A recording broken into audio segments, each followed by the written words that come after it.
I think it's a great panel to have to discuss the topic of marrying political will and bureaucratic responsibility. We have an elected representative, we have two career civil servants, and we've also got somebody who works in the intersection of policy and data and research. Before I really request all my panelists, starting with Mr. Sushil Modi, to give his overall remarks, I do wanted to talk about the topic itself and actually narrate a story. And this is something about, this is 2006, and I was still a young consultant working for the income tax department. And the directorate had just set up a directorate of BPR, business process reengineering, because they wanted to change a lot of processes. And I still remember my first engagement with the chief commissioner there, an extremely well-meaning, very, very nice gentleman, and I gave him my first report, and which wanted a number of changes to be done. And he picked up the income tax rule, and he said, how can I make the change? Because the rule says A, B, C, D, E. And in my mind, as a young consultant, I was thinking, but you are the head of business process reengineering. And I guess that's really the topic when we talk about political will or political vision and bureaucratic responsibility, which is sometimes about constraints. With that background, Mr. Modi, your initial comments, please. Thank you. All in today's newspapers, you must have read a statement of, say, Nitin Gadkari, in which he has commented on the bureaucracy. And he said in that statement, there are some officers who dodged the files. They don't take decision.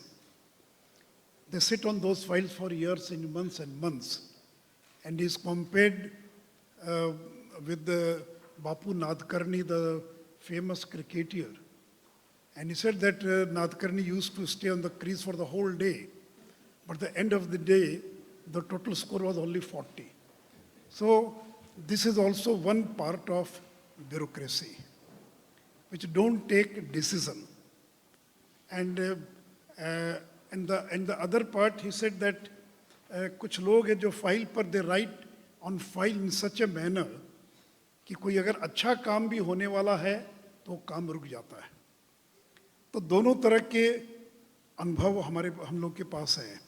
लेकिन मैं कुल मिलाकर ये कहना चाहूँगा कि the efficacy of the state, it depends upon the competent and independent bureaucrats. There may be a good idea. The political leaders can give good ideas, and it is 99% the good ideas are always from the political leadership. I have not seen in my 13 years of my career as a deputy chief minister that a single suggestion has been given by the bureaucrats. They are good servants, they can implement. But the kind of vision that is required, either in the state or the central level, will not find hardly any policy decision which has been floated by the bureaucracy. 99% of the ideas have been floated by the political leadership or the politicians. So, but without bureaucracy, the government can't function. Without a good and competent bureaucrats or the civil servants, you can't really implement anything. So this question of marrying bureaucracy with the political will is a very complex question. But it is achievable, because without that successful marriage, you can't deliver anything in the society. So that is the most prerequisite requirement.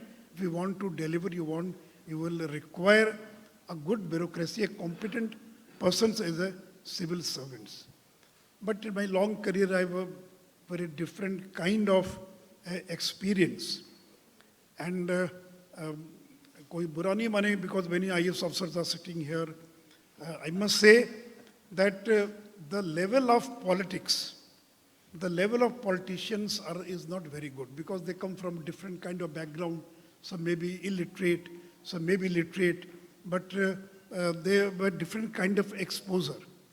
But the IAS, the bureaucrats, they come through a competition. They are highly qualified.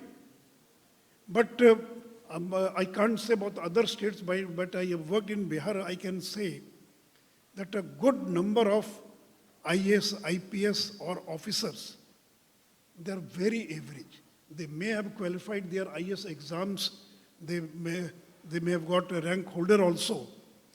लेकिन मैंने अपने अनुभव में देखा कि more than 50% are very, very average. They may be very good in physics, they may be very good in technology, but because here you don't require physics, you don't require chemistry. Here it is a different thing.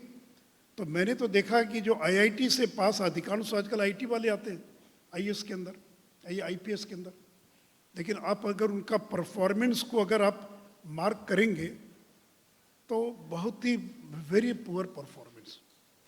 और अगर आज का मतलब अगर कहना हो तो मैं ये कह सकता हूँ कि at the policy level there is no issue, there is not very big problem, because the politicians, they are capable of announcing every new thing. Every day they can announce new ideas, new things. The crisis is of implementation.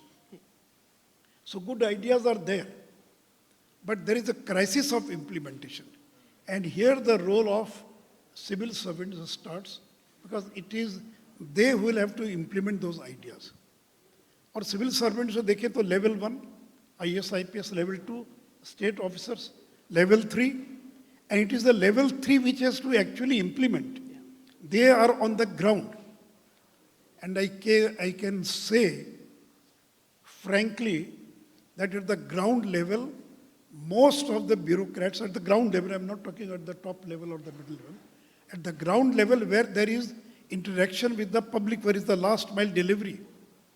It is I should not use such a harsh word that it is entire bureaucracy at that level is corrupt, because more or less at the lower level, the level which people has to interact. ये लोग अच्छी से अच्छी योजना में लोग शिकायत करेंगे, क्या करें, मुझे तो पैसा देना पड़ा, मुझे तो 20 बार जाना पड़ा, मुझे बाकी करना पड़ा. I'm not saying that the politicians are very honest and they are very competent, but I'm just saying they have not come from that background from which background the bureaucracy has come. तो इसलिए जो मेरा अपना कुछ थोड़ा बहुत experience है उसके आधार पर मैंने ये प्रारंभ के कमेंट्स जो हैं किए. No, I think the points are, quite often spoken about, and so we will come back to you on GST, where I think states, bureaucracy, the political will all came together to deliver something good. But I will first come to Mr. Ken Srivastav. You've heard the views of an elected representative, but you've also, both as aviation secretary and also as part of Karnataka, where you were able to bring down and at that particular point of time make significant changes, which I'm sure were not necessarily very easy to implement. Why did that happen? Friends, I would like to endorse what Sushil ji has just mentioned. To begin with, I would like to say that the civil service, is basically oriented towards the public service. And if anyone has got any other feeling, then certainly he is not, suited for the civil service. Now, the civil service again has got two components, the political executive and the civil executive. Unless these two, the political executive and civil executive, they work, for the common cause in tandem, things can never, happen the way in which public would like to have. I would like to give a slight background with regard to how the, relationship has evolved since we got our independence. I would say that from 1947 to 1969, things were working absolutely fine. Both the political side as well as the civil side, they were totally committed to the public service, etc. Things were going fine. In 1969, after the split, in Congress took place, and the instability started setting in, things started taking a different turn. And that, started the era of committed bureaucracy. That has continued, and now we are seeing the worst kind of thing, that the bureaucracy is now totally committed. The objective, kind of attitude, approach the bureaucracy should exhibit is not existing over there. Why it has happened, I mean, we have to ponder and think over. With the political instability, mushrooming of regional parties have come up. They have got their own agendas. And with that, this dynastic thing has also come. You go state after state. The people who are in the ruling dispensation, they are family members. They have got some sort of license to interfere, and the whole bureaucracy gets subjugated, to them. Unless we correct these, melas, things are not going to happen. So I would, with my initial remark, I will only make two, quote two examples, and then I will end here. See, first example I'd like to give when civil bureaucracy and the political bureaucracy, they were working together in tandem for public cause, is when this reorganization of the state was to take place. Mr. V.P. Menon, who was the Secretary of Department of States under the Ministry of Home Affairs, of which Sardar Patel was the Home Minister, he would, the main task of his was somehow to see that all these 500 odd states, princely states get, merged into the Indian Union. He would discuss with Sardar Patel, then he would go to a particular princely state, discuss with that Raja, Maharaja, Nawab, etc. And with the mandate which Sardar Patel had given, he will draft a covenant which he will sign with the Maharaja, and that is how the whole thing happened. So the kind of trust, which Sardar Patel had in Mr. V.P. Menon is, we are actually reaping the benefit of that. That is one. The second one I'd like to quote from my own personal example. I was put in charge of implementing the Upper Krishna project across Krishna River in Karnataka. Those of you who have visited northern part of Karnataka would feel that northern Karnataka has been very, very backward in comparison to southern Karnataka. So after this project was completed, the whole thing has completely changed.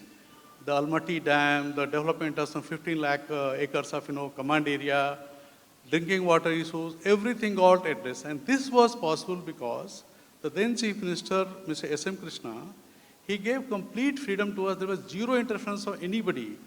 And because of that, in a time bound, because we were supposed to implement this one before May 2000, and we actually did it.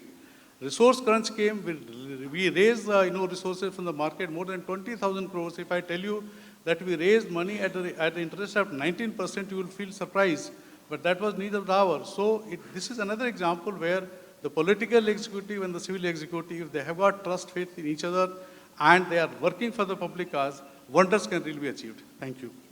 No, I will pick up the word trust a little later, but Mr. Raghav Chandra, your experience. It is on. So, while I respect the view expressed by Honorable Sushil Modi ji about the bureaucracy and the way things are going on the field, I want to just say quickly that marriages need to be made to succeed. Nothing happens in the normal course. And the superior partner in the marriage is the political executive. Yeah.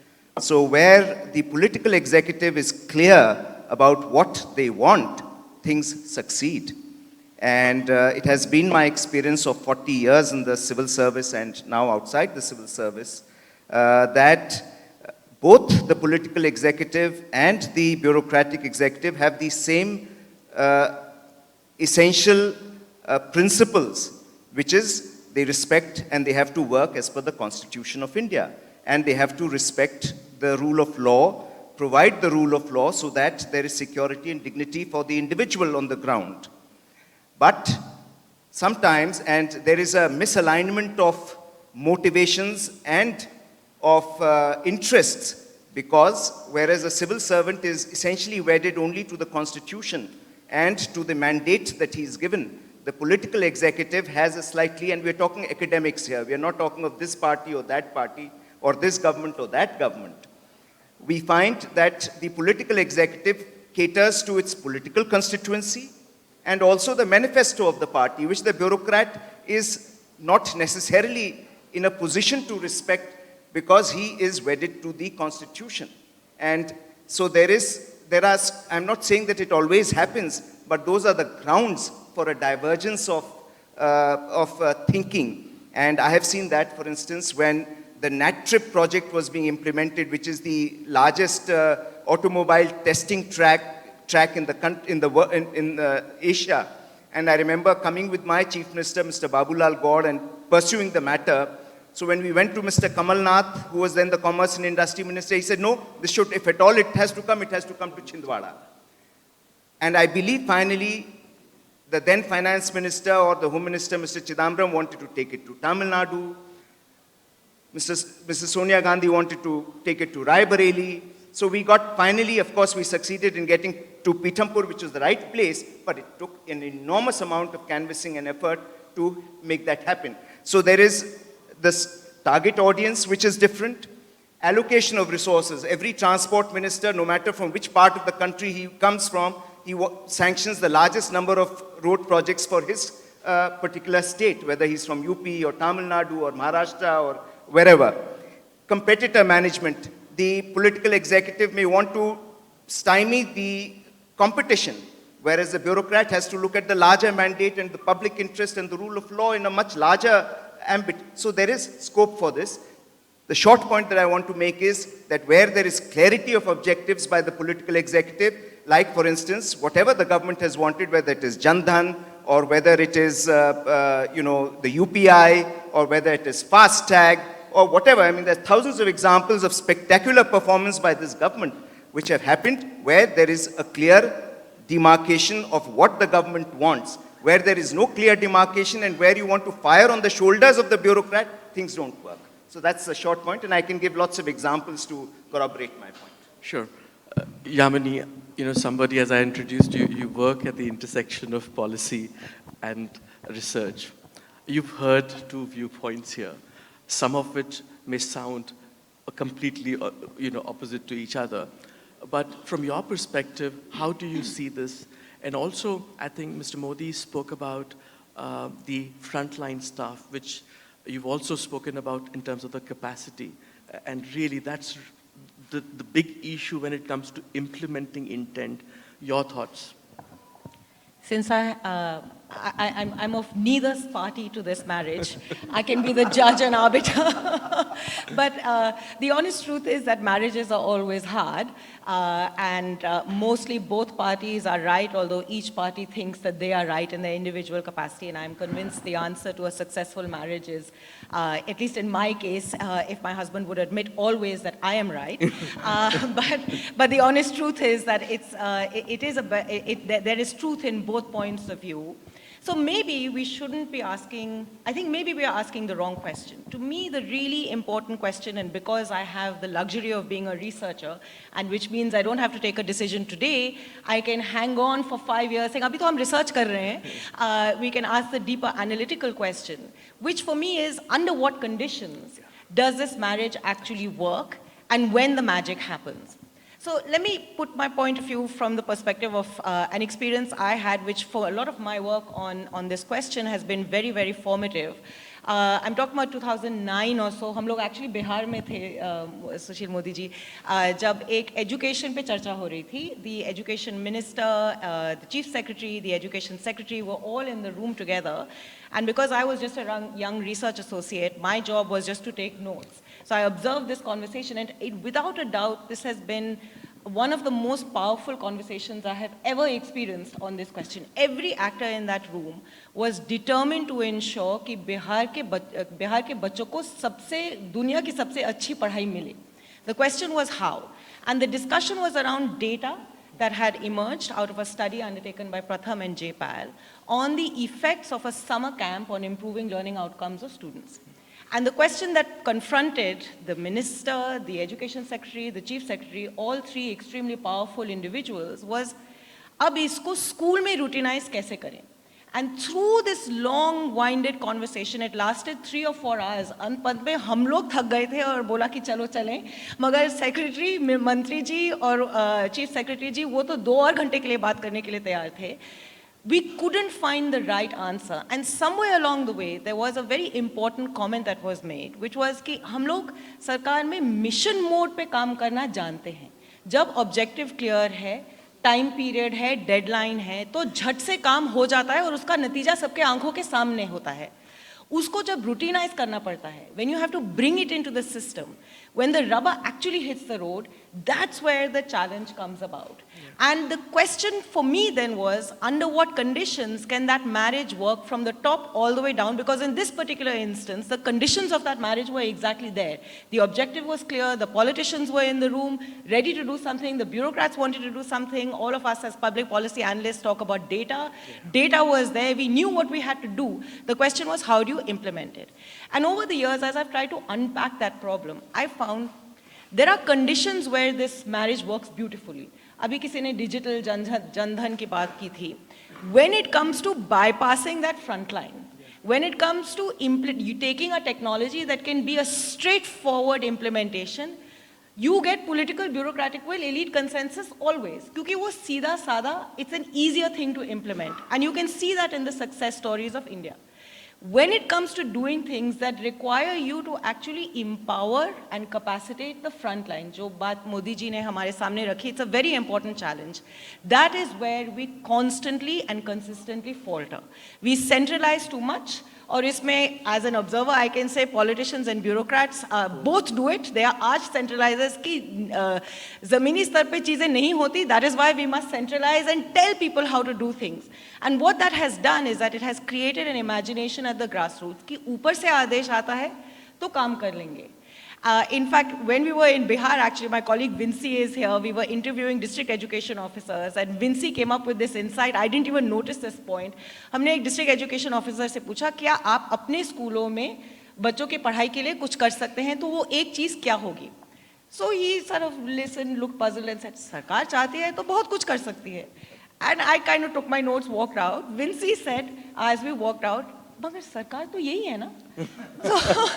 And you can dismiss this saying ये corrupt हैं, ये कुछ करना नहीं चाहते. There are many ways in which we characterize the bureaucracy. But you also have to ask, how much power did we actually give this district education officer to think about what he could do in his schools in that context? So when you say you need bureaucratic and political will, that is absolutely right. But the question we should be asking is, what are those conditions? And for those at the top who create those conditions, the question they need to ask is, under what circumstances can I empower those who have to implement, rather than keep thinking, कोई नई technology आई है, इनको bypass करके सीधा सीधा beneficiary तक पहुंच जाए. That never works. We've got good digital infrastructure, but when you hollow out the state at the grassroots, you will never resolve this challenge. Yeah. No, Yamini, I think you've made a couple of very important points. One thing that resonated with me, which is about mission mode. I still remember a very senior bureaucrat saying to me during COVID, I wish district administration and generally the governance had crisis all the time, because they do it very well when under crisis. And I think that's to the point that you made. But the other point that you made, and Modi ji, I want to come back to you. इन्होंने बोला कि the question should be, how does marriage work? And one of good example, if not the perfect example, where this happened was in your leadership for GST. Wherein it's not just the bureaucracy, it's not just the politician, but there is state as well. There were, consumers as well. And we finally came up with something. What made it work there, in your opinion? So I think it is only and only Arun Jaitley which made it work. If Arun Jaitley would not have been there, it was impossible to bring about reforms which is known as GST. Number one. Number two, see, during GST, the states were concerned regarding the revenue implications. It was not BJP, JDU, Congress or any party.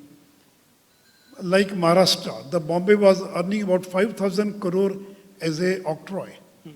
And that octroi was not in other part of the country. That entry tax was in Bihar. Purchase tax was in Punjab and Haryana. For every paddy and other procurement, they were having 5,000 crore per year revenue as a purchase tax. So they have to forego all these kinds of revenue. So I was, when I was chairman of the Empowered Committee of Finance Ministers, even and that, at that time UP was in power, but the Congress ruled states, they were scared what will happen to our purchase tax, what will happen to our octroi. So see, all these things have nothing to do with ideology. These are secular ideas, which has no ideology, BJP, Congress or any other party. But I think one thing which clicked was when the states were assured 14% growth for 5 years.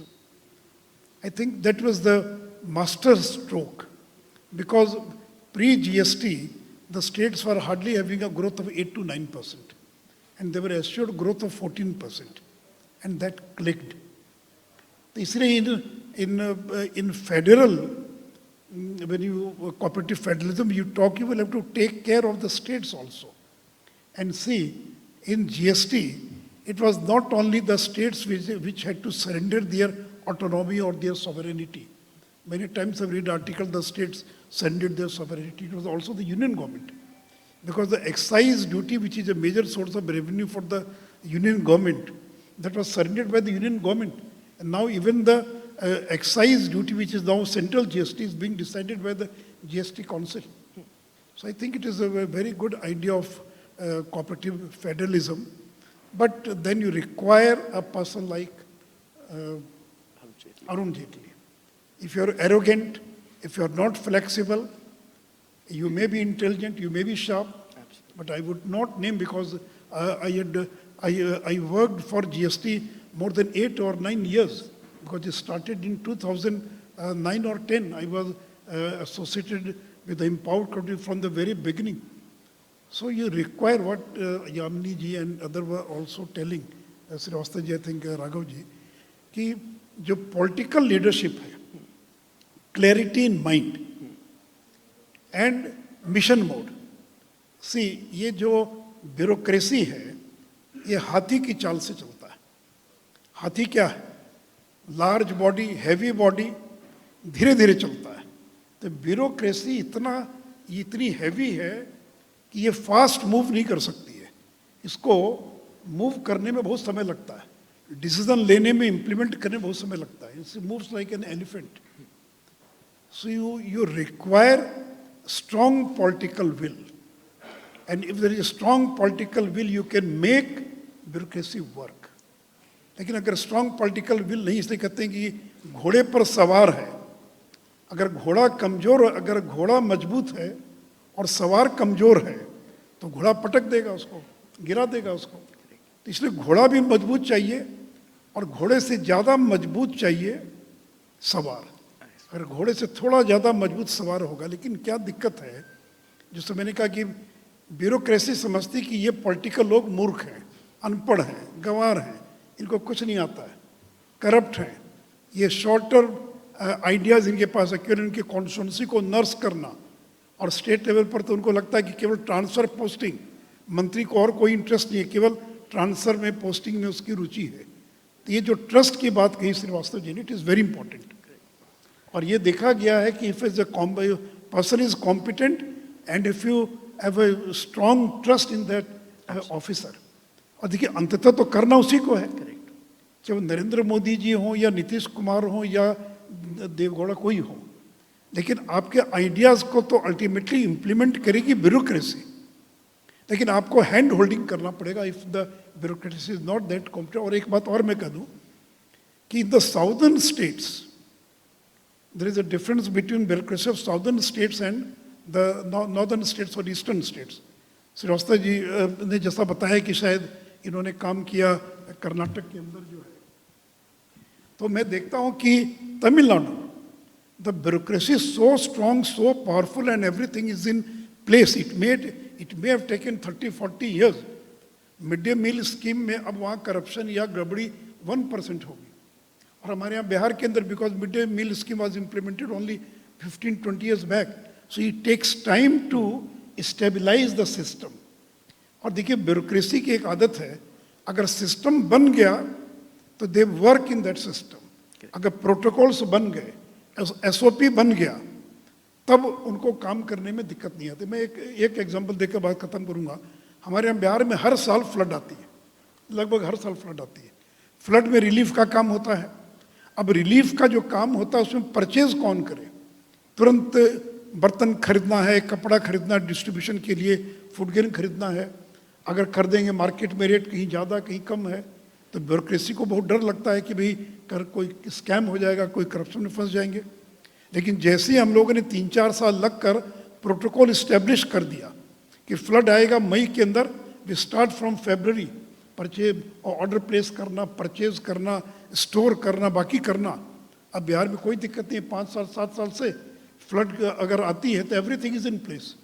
तो मुझे लगता है कि southern states के अंदर जो भी कारण होगा, श्रीवास्तव जी और बाकी लोग ज़्यादा बता पाएंगे चूँकि मेरा, लेकिन मैंने ये महसूस किया कि पॉलिटिकल लीडरशिप का लेवल अगर साउथ में कमज़ोर भी था, but because of strong bureaucracy they were able to deliver much better than in the eastern part of this country.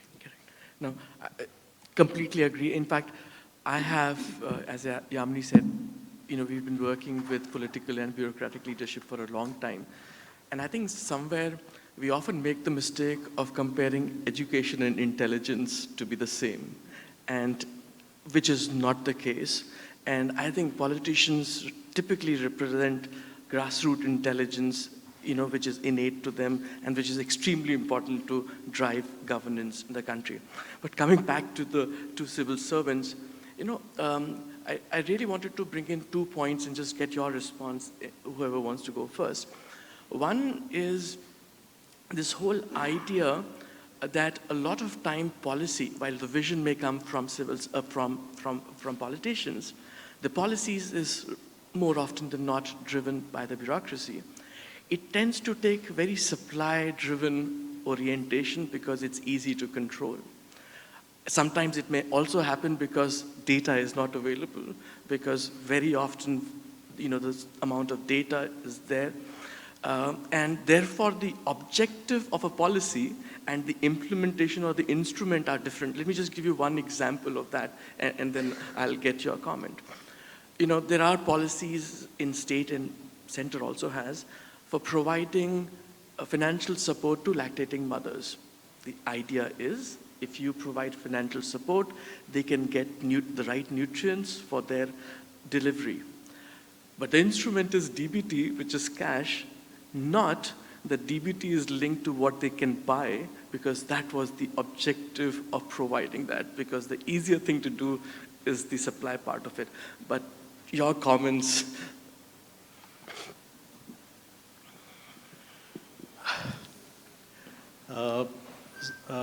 Sushil ji has already mentioned very clearly that if the direction given, the policy direction given is very clear and freedom is given, Yamini ji also mentioned, then government really works in mission mode and delivery takes place. I can tell you, when we joined service, we were all bubbling with lot of idealism, and we were all committed to the public service cause. But the vicissitudes of public administration through which one has to go through, at times starts retarding your enthusiasm. I would like to further state that it is not very difficult to make out as to which are the bureaucrats who can deliver. The political executive also knows it very well. But if they have got some other agenda in mind, definitely those people are not made best use of.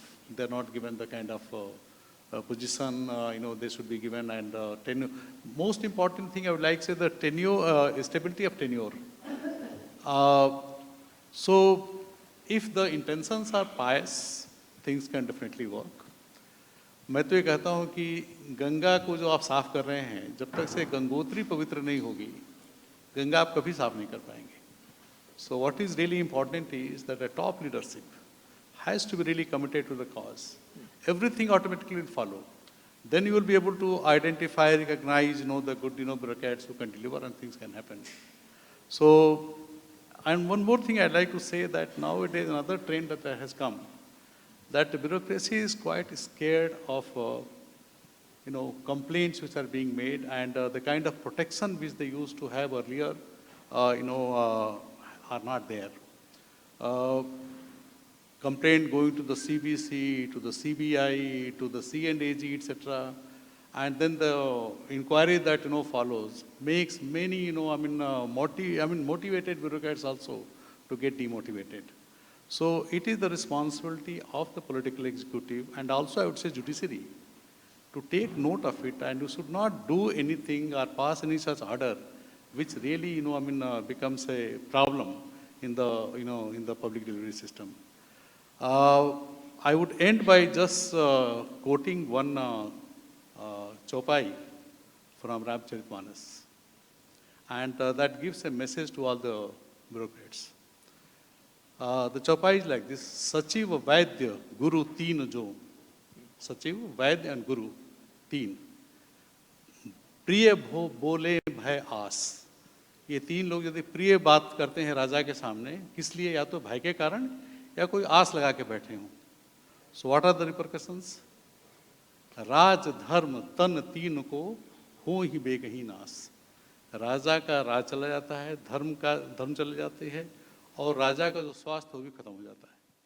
तो ये जो तीन लोग हैं, सचिव, वैद्य और गुरु, इन तीनों को सच्ची बात बोलनी चाहिए हमेशा, तभी जो है शासन और ये प्रशासन चल सकता है.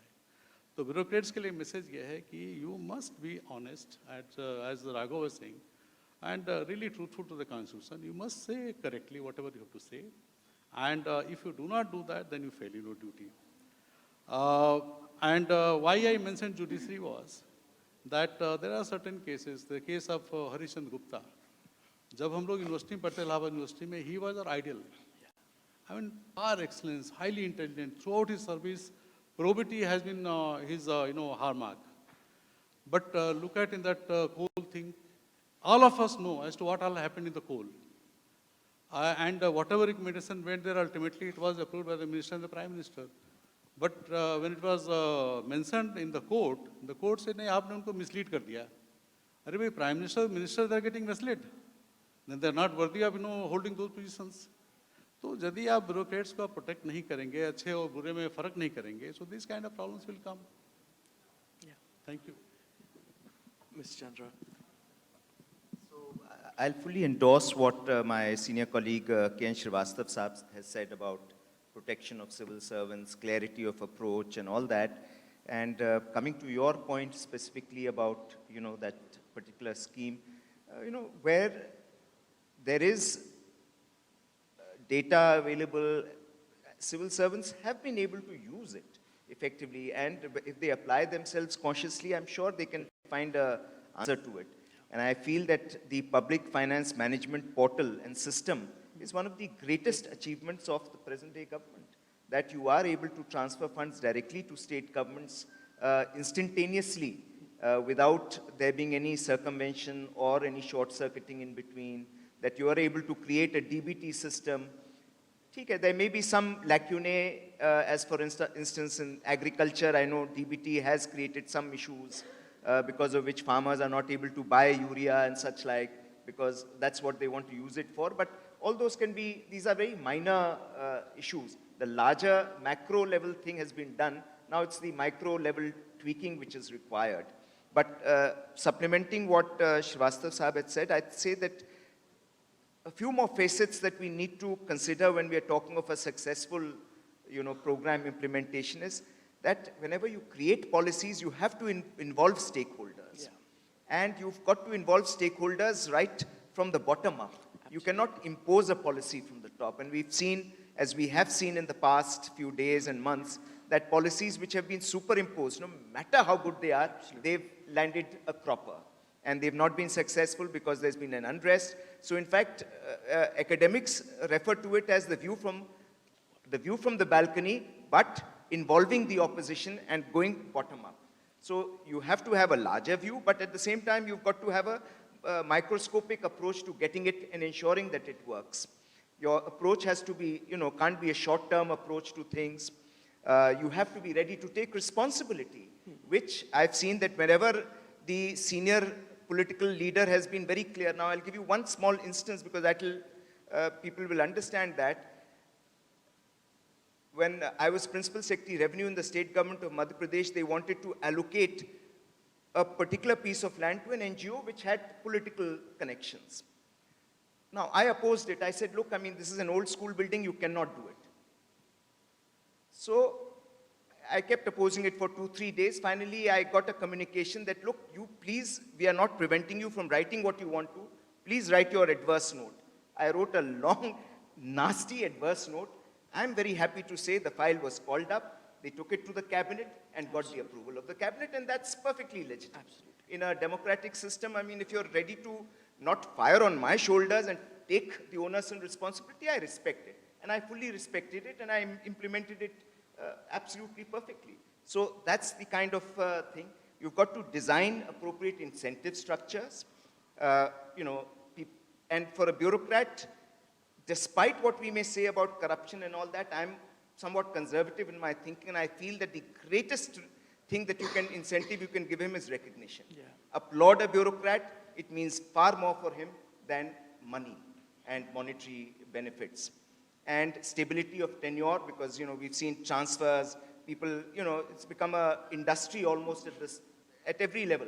That 5 o'clock in the evening, you suddenly get a call from the Principal Secretary, JD, sir, you've been transferred out. And you may have been doing the most brilliant work and you think you're absolutely indispensable, but you're transferred. And what Srivastav Saab said about, you know, ensuring that you don't get harassed and complaints don't become cases against you. And the support system. Unfortunately, over the years, sir, as you would have noticed also, that at least in the central government, below the Deputy Secretary, there's an absolute massive chasm. And that is because at the state level and at the central level, we have not been able to train people of the second tier of bureaucracy. That is, and what Sushil Modi Saab said, that the third tier, second tier, they're absolute gaddha there. Yeah. And we have to create a system whereby we do not have to depend on consultants like, you know, Primus Partners or KPMG or Deloitte to man our offices, but where we should have endemic resources. Yeah. People who can write well, who can think well, who can analyze data, who can work on laptops and, you know, create their own Excel sheets, etc. Very few. Out of, say, 100 central secretariat officials, only 2 or 3% will be able to do that. And I'm very happy that here we have this additional CEO of GEMS who, you know, I can see that these are people who are competent, but not everyone is of that same. So that we need to train the second and third tier of bureaucracy. No, I think you make a very interesting point. And again, I have over the years worked with, and one change that I've seen is previously on file, the decision is typically of the minister, the delegation of power is with the minister or the cabinet. They didn't mind opposing views on file because they said, final decision is mine. I am benefiting from people having opposite or differing views, and I can take based upon what my vision is. Today, I find anybody having opposing view on file is almost impossible to find, and I guess that's also a part of governance and how, you know, that needs to be done. But coming back to you, Yamini, Mr. Chandra spoke about consultation, and I think that's very core to how a good policy has to evolve. What has been your experience around how is consultation happening? Is it really happening? Are we doing consultation for the purposes of a tick mark or really taking feedback? And is that the challenge why many of the policies do not get implemented? I think, you know, just listening to the conversation before as well as in response to your answer, it really boils down to what many of my fellow panelists have highlighted repeatedly, the issue of trust. I think that, I mean, if you look at our bureaucratic and political history and the nature of that relationship, from Prime Minister Nehru to Prime Minister Modi, every Prime Minister consistently has argued that the bureaucratic instrument needs reform. Every bureaucrat has consistently argued that the political structure needs reform.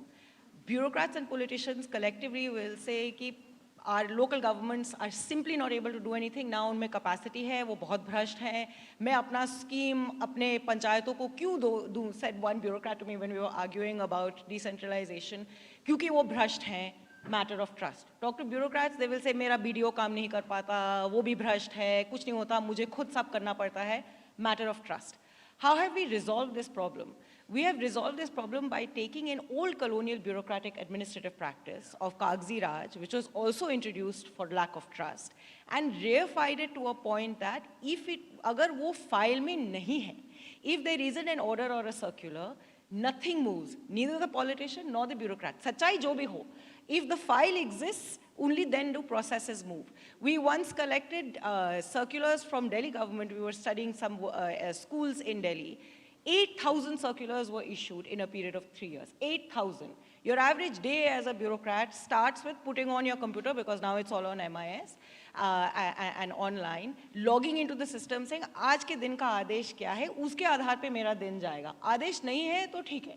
So the whole system functions on the back of rules that are binding. I'm not arguing that a system should not have rules, but when rules become the beginning and end of a system because of a lack of trust, essentially you create a system that is based on performance linked to an order and an output, not an outcome associated with that order, and not actually thinking through getting the job done. This impacts the process of consultation. What is consultation? I have to follow an order. Who am I to consult? There is no trust between those who have to consult and those who are being consulted. Think about it this way. What does the citizenry ask for of its governments? We are a society that is getting increasingly comfortable with extensive surveillance as the answer to the failure of bureaucratic and political structures to implement things well. We are completely comfortable with CCTV cameras in classrooms. एक biometric लगा दिया तो अफसर office में आएगा time से. Nobody is asking the question that when he comes, what does he actually do?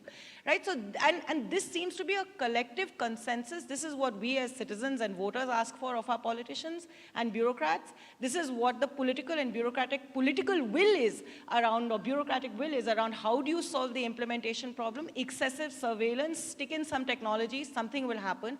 We don't ask the key question, what does it take to actually build the capability of a system to do the things it needs to do, which includes consultation, because in a large democratic country like this, which is so diverse, nobody sitting in Delhi or even a state capital actually knows how to get things done.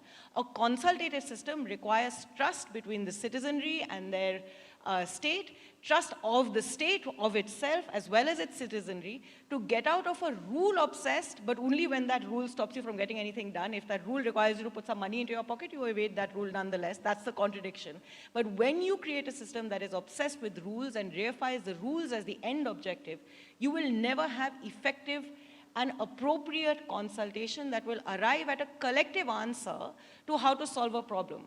So one of the reasons why you don't get implementation, as in, for instance, that example I told you of education in Bihar, is because there is no there's no consultation down at the level of implementation. So if the implementer does not trust or know what you are asking for, how will the implementer actually implement? That's the challenge that we need to break out of. And it also increasingly is causing a problem where in today's political and bureaucratic environment, there is a complete distrust of expertise and what that can bring to the ability to actually arrive at good answers. So it's not like we don't want data. There is data everywhere.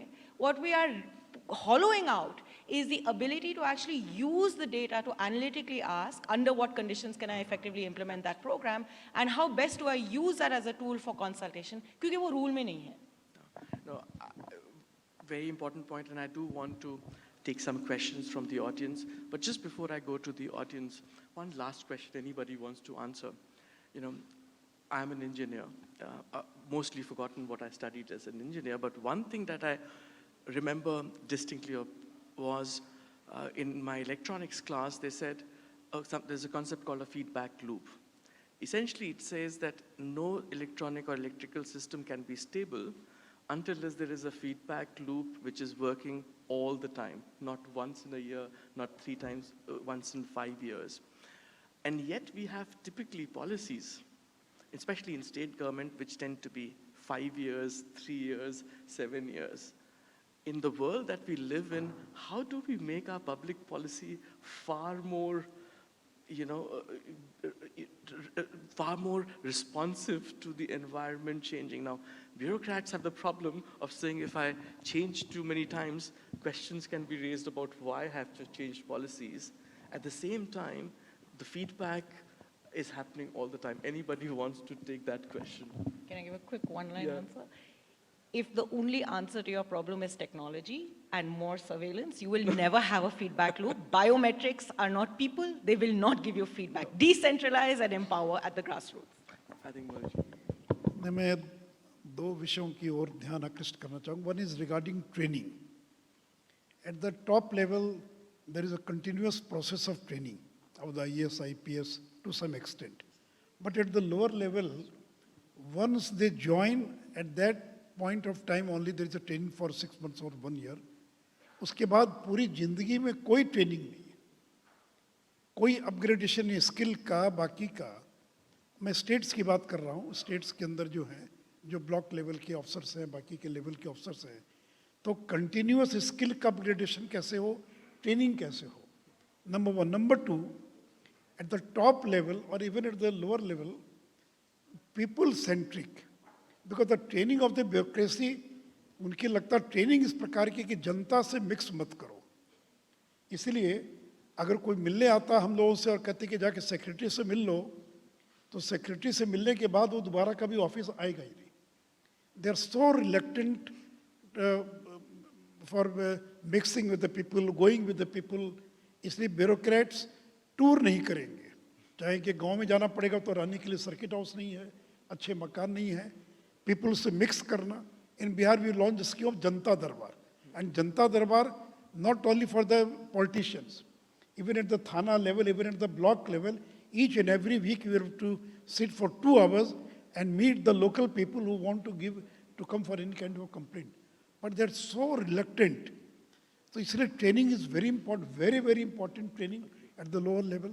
Number two, to system इस प्रकार का हो कि how to mix with the people. तो ये mixing people जो है, और तीसरा है कि sensitivity. सेंसिटिविटी, गरीब लोगों के प्रति जो सेंसिटिविटी है. इसलिए मुझे कई बार लगता है कि वो आईआईटी का टॉपर नहीं भी होगा तो चलेगा.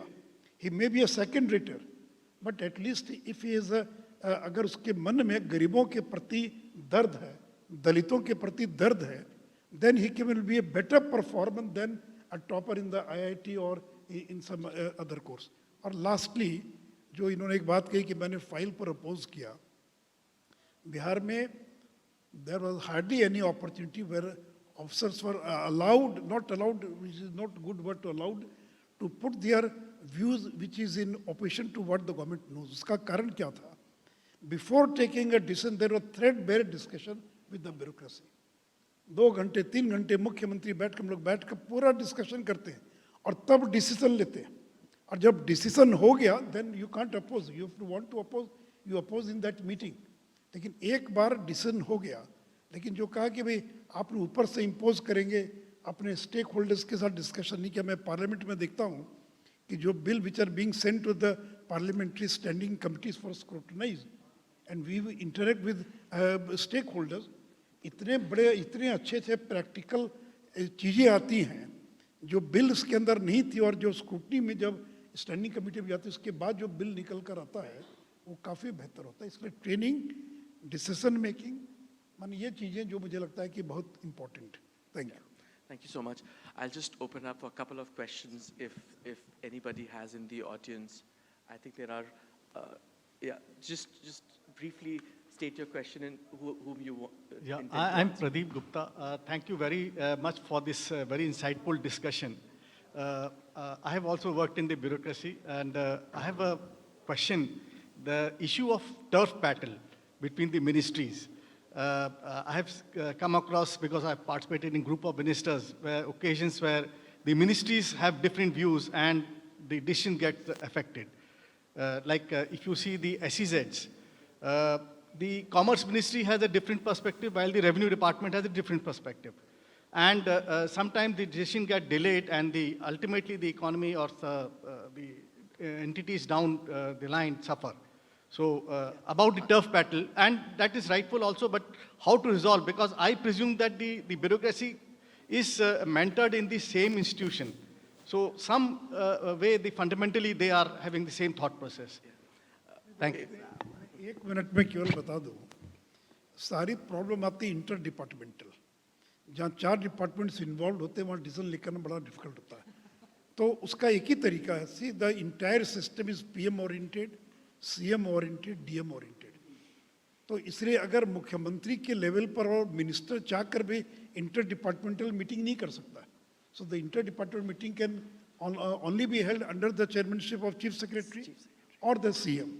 और जहां मैंने देखा कि सीएम के लेवल पर इंटर डिपार्टमेंटल मीटिंग हो गई तो बड़े से बड़े इश्यूज को रिजॉल्व करना बहुत आसान हो जाता है. लेकिन अगर सीएम का इंटरेस्ट नहीं है, सीएम का इंटरेस्ट नहीं है, तो केवल चीफ सेक्रेटरी से भी वो रिजॉल्व कई बार नहीं हो पाता.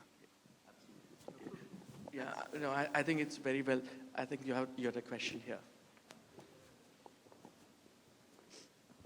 सुशील जी, जो आपने जो बात कही, इसका हम किया है और कई बार देखा है कि टर्फ इश्यूज इतने गंदे होते हैं, आपको आश्चर्य होगा.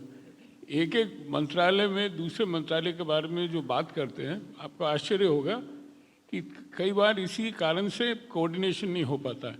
इसके लिए एक प्रस्ताव हमने रखा है कि कोरिया और ऐसे कई देश में एक उच्च स्तरीय पॉलिसी कोहेरेंस यूनिट होता है. Since we are talking about public policy, I think it is an important issue to keep in mind that at the level of the CM and at the level of PM, a senior retired officer could head a policy coherence unit, which can be the point to deal with tough issues. Let me come to what Raghav spoke about in terms of constitution and manifestos.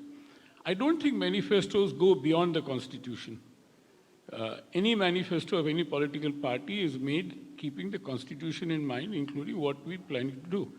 But more importantly, what was mentioned by Yamini is something which I don't know what you did when you were in the government in terms of the implementation of Articles 30, 73 and 74. 74 is very bad shape, totally. Of course, everything is corrupt. Everybody is corrupt. Corruption is so endemic in our system, it doesn't mean that you do not implement a very well thought out constitutional provision, which again relates to the core and heart of public policy. That how do you implement those policies at the local level for which a constitution was amended many years ago, and that is still pending. Thank you. Yeah. No, just not to answer on your behalf, but I will tell you, Madhya Pradesh was one of the states which actually implemented 73rd and 74th in a very, very institutionalized, very rigorous way, and that's one reason why we've been successful. Madhya Pradesh, that's my state, we've been successful in making our cities the cleanest that there are. But I would still say on a scale of 10, in urban development and in implementation forcefully of the spirit of the 74th constitutional amendment, all of us are very, very far down in the ladder, and I don't think it deserves more than 6 marks out of 10. And one of the largest, deficit areas is town planning. City planning, and which is why we have such poor traffic management. We have poor city management. When there are floods, we get Bombay washed off. And just the other day I was in Mumbai, and to travel 10 kilometers took 1 hour. So all those things are avoidable. That's because we've not focused on those areas, and there's lots to be done. I'll just take one last question. I think there's a lady at the back, Smita, is asking a question, and then we will end. But we'll probably have time after the session.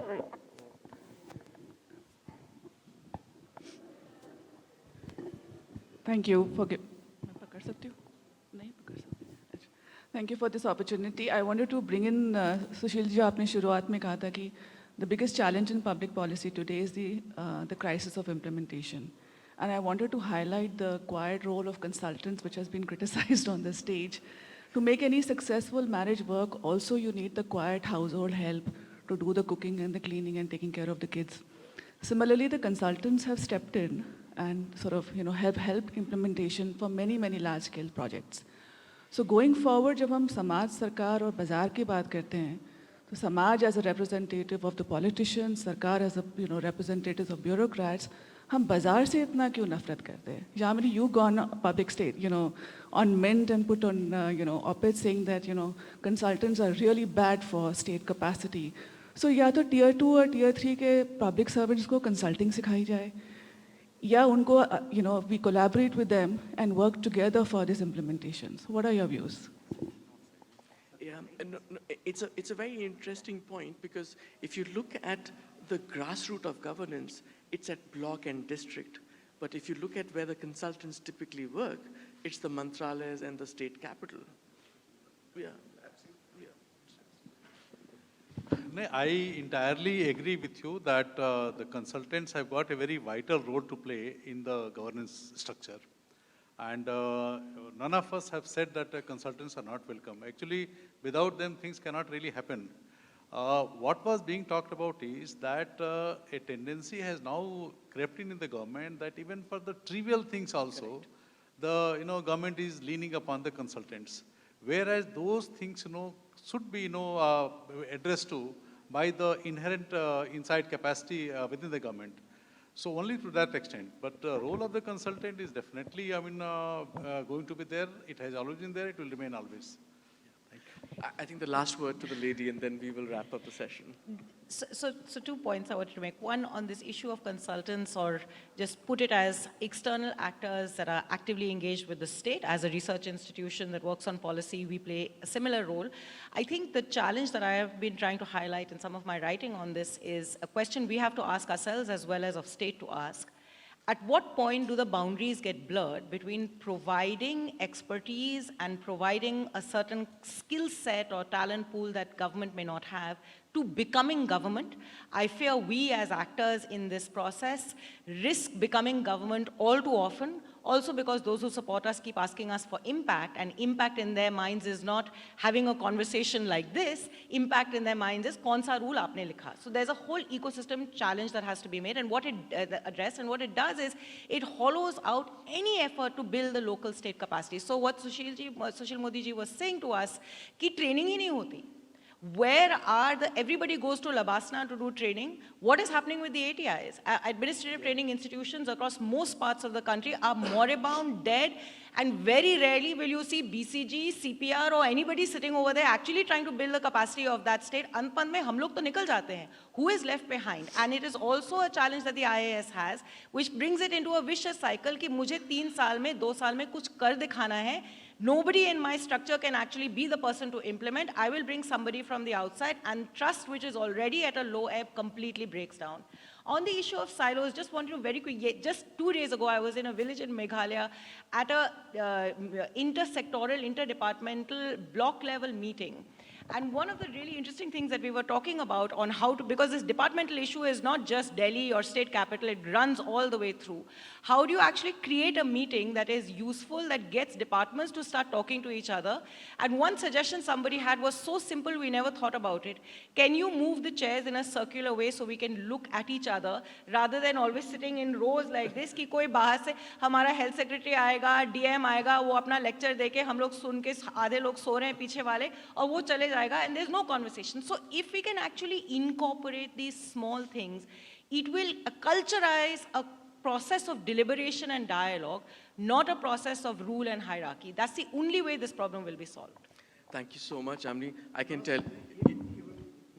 मैंने एक चीज महसूस किया कि effective implementation के लिए one word is review and monitoring and rigorous regular review and monitoring.